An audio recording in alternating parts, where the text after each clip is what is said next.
Good morning. Welcome back to Passion World Talk Radio Network, a wholly owned subsidiary of Global Media Network LLC. Educate, enlighten, entertain, mindfulness. And on this episode of Monday Tips, we are going to talk about caregivers and how they can use these tips to reduce their stress so you can take care of yourself while you're taking care of others.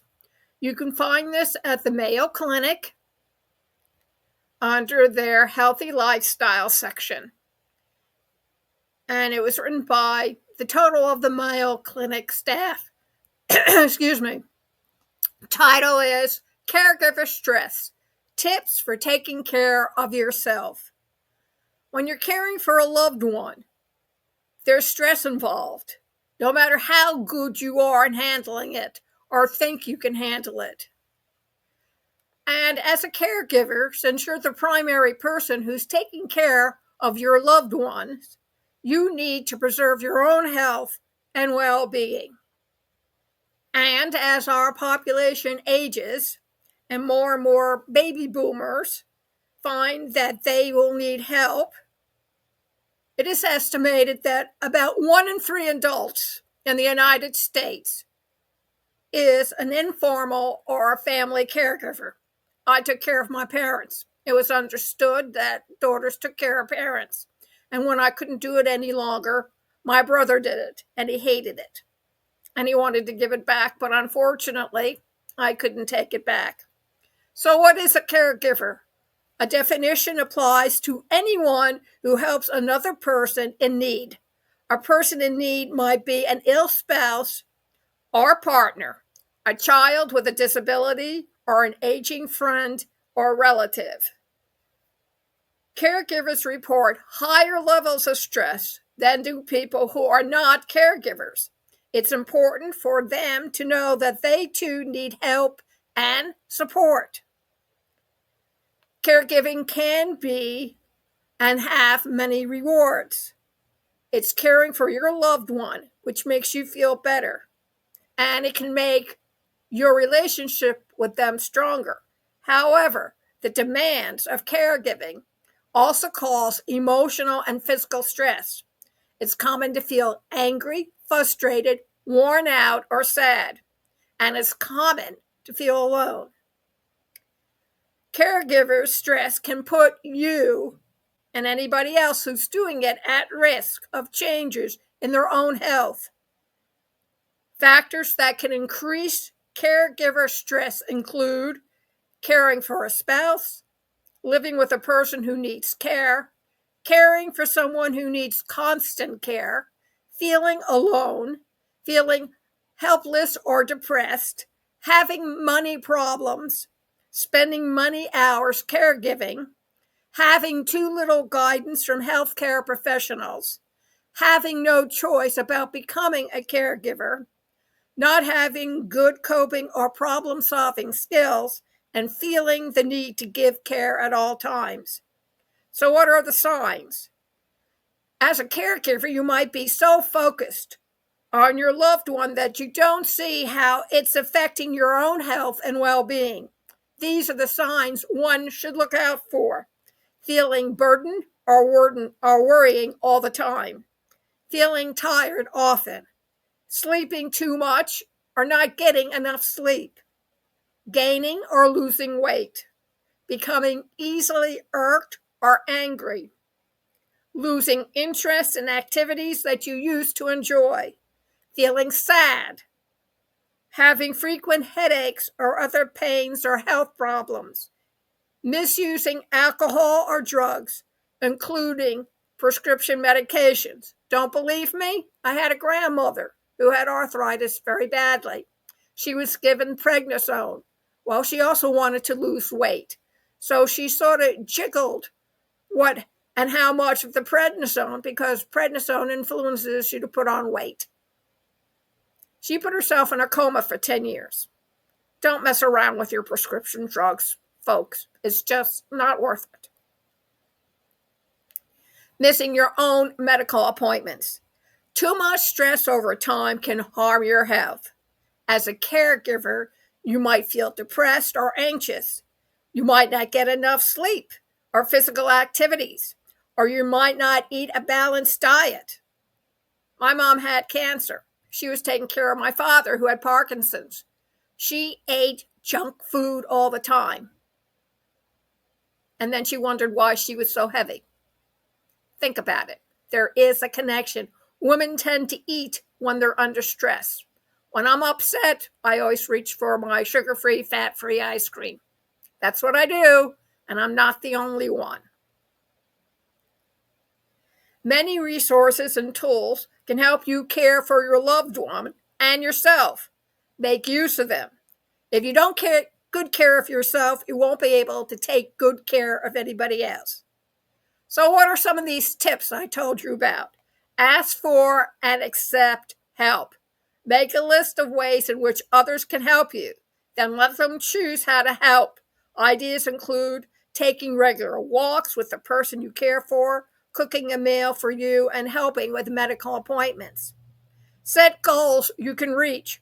Break large tasks into smaller steps that you can do one at a time.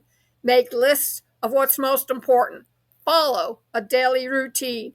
Say no to requests that are draining, such as hosting meals for holidays or other occasions.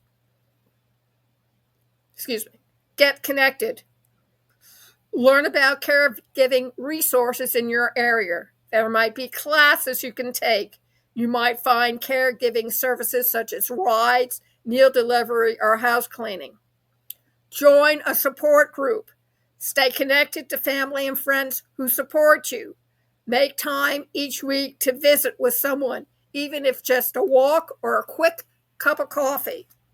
Take care of your own health. Find ways to sleep better. Move more on most days. Eat a healthy diet.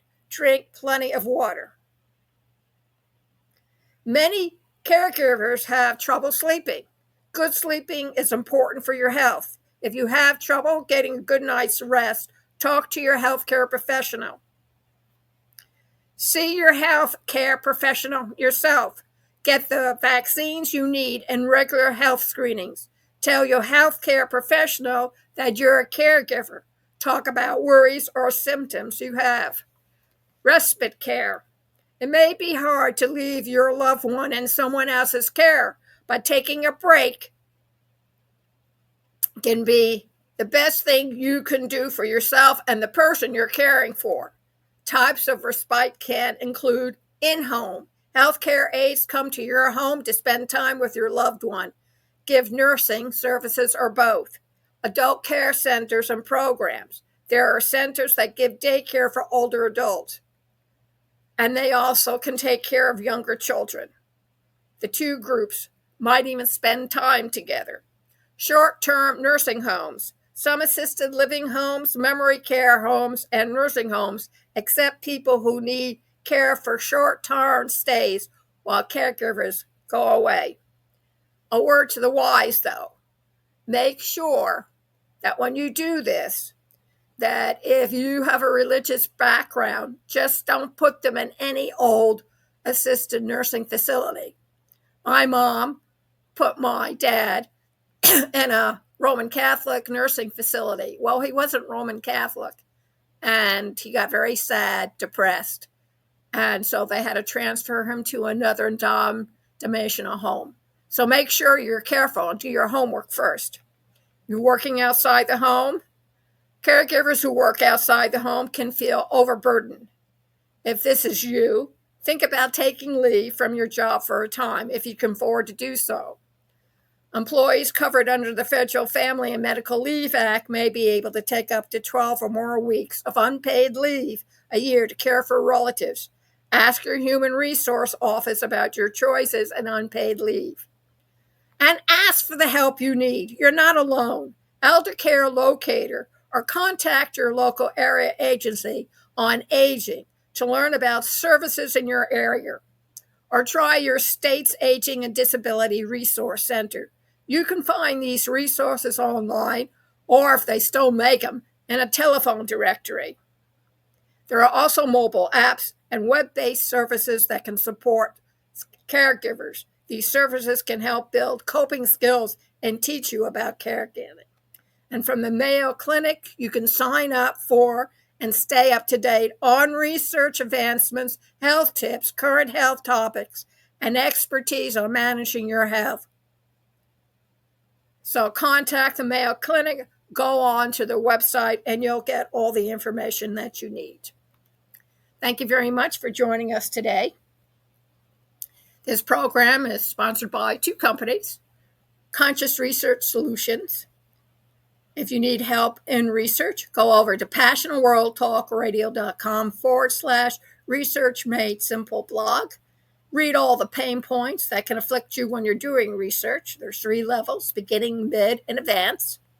And while you're there, sign up for a 15-minute free consultation, and we'll either help you learn how to do research or help you do the research yourself with our support, which will make things a lot easier for you. passionworldtalkradio.com/research made simple blog, and also by Global Media Network LLC, who is in the communications business and can help you speak and present better.